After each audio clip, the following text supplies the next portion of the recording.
East of Westeros lies the smoking sea, where no ship dares sail.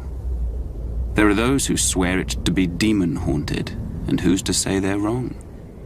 For it was there, thousands of years ago, that a cataclysmic event occurred, destroying one of the great civilizations in history. The precise details of their origins are lost to us, but it is said the Valyrians were once a modest community of shepherds, tending their flocks on a small peninsula of the great eastern continent. One fateful day, in a volcanic area known as the 14 Fires, they made a shattering discovery. Dragons. They were monstrous, scaled creatures with massive wings, sharp claws, and fiery breath. They were also said to have a deep-rooted connection to magic.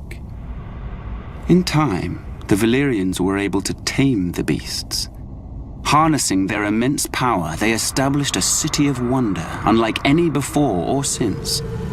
They became skilled at sorcery and metallurgy, creating uncommon weapons of spell-forged steel.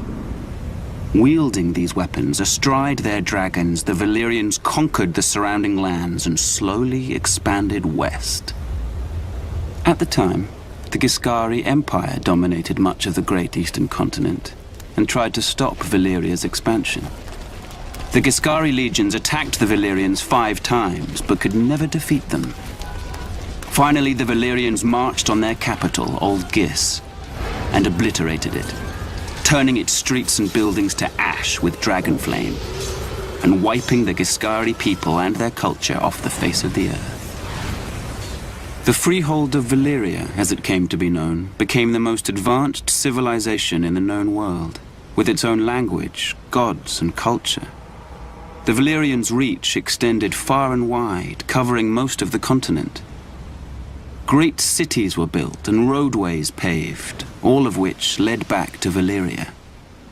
The freehold would prosper for nearly 5,000 years. But it was not to last.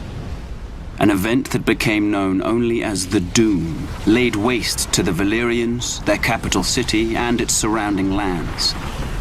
The peninsula itself was shattered, becoming what is now the Smoking Sea.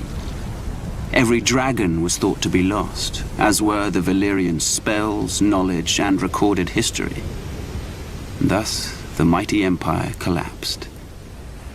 What caused this cataclysm? No one knows for certain. Some say it was a volcanic eruption. Others say the Valyrians' own sorcery got the better of them.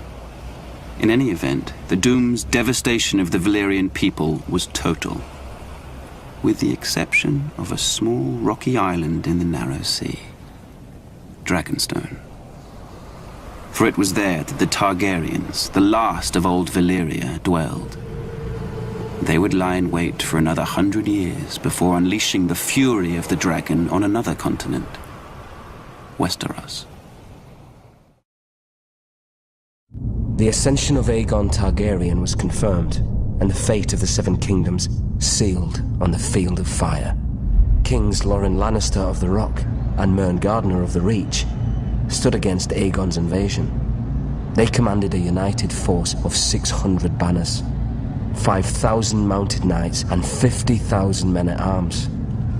Aegon's host was vastly outnumbered, and when the army of the two kings charged, the invaders turned heel and ran. But Andal Might was no match for Dragonflame. When Aegon unleashed all 3 of his dragons, 4,000 souls were horrendously burned alive on the battlefield, King Mern among them. Realizing all hope was lost, King Loren surrendered. The Starks of Winterfell had no intention of submitting to Targaryen rule. They had reigned as kings in the north since the days of the First Men and were determined to resist the Targaryen invaders, just as they had resisted the Andals thousands of years before. King Torrhen Stark led his army to the Red Fork just east of Riverrun, hoping to succeed where Lorne and Mern had failed. But when Torrhen saw the size of Aegon's now mighty host, along with his monstrous dragons, he knew he couldn't subject his followers to the horror of another Field of Fire.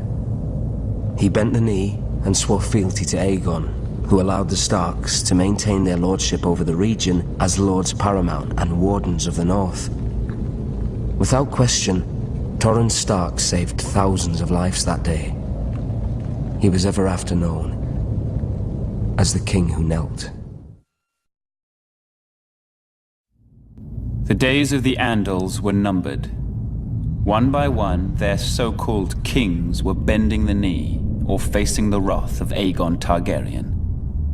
Aegon of old Valyria. Aegon who was blood of the dragon. After defeating the Iron Men at Harrenhal and slaying the last of the Storm Kings, Aegon and his sisters, Rhaenys and Visenya, set their sights on other prizes. The gold mines of the Rock and the fertile lands of the Reach. King Loren Lannister of the Rock and King Mern Gardener of the Reach foolishly thought their combined armies could beat back the Targaryen host.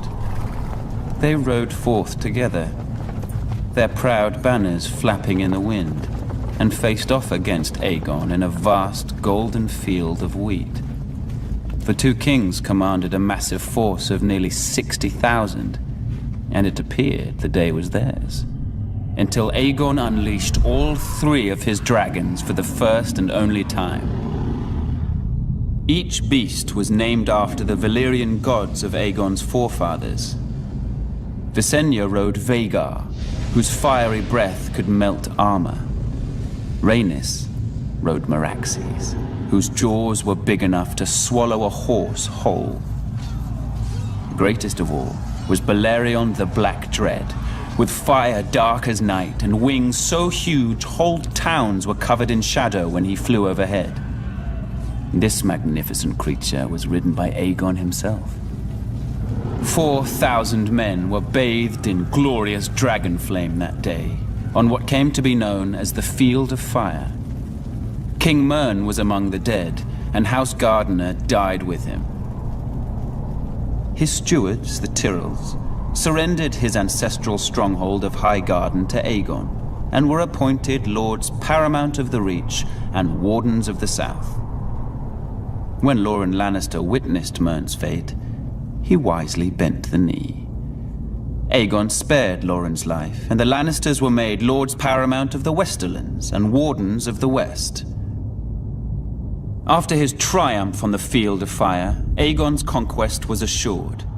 In a short time, the so-called Seven Kingdoms were melted down in the heat of the dragon's flame and transformed into a single realm. Aegon would forever be known as Aegon the Conqueror.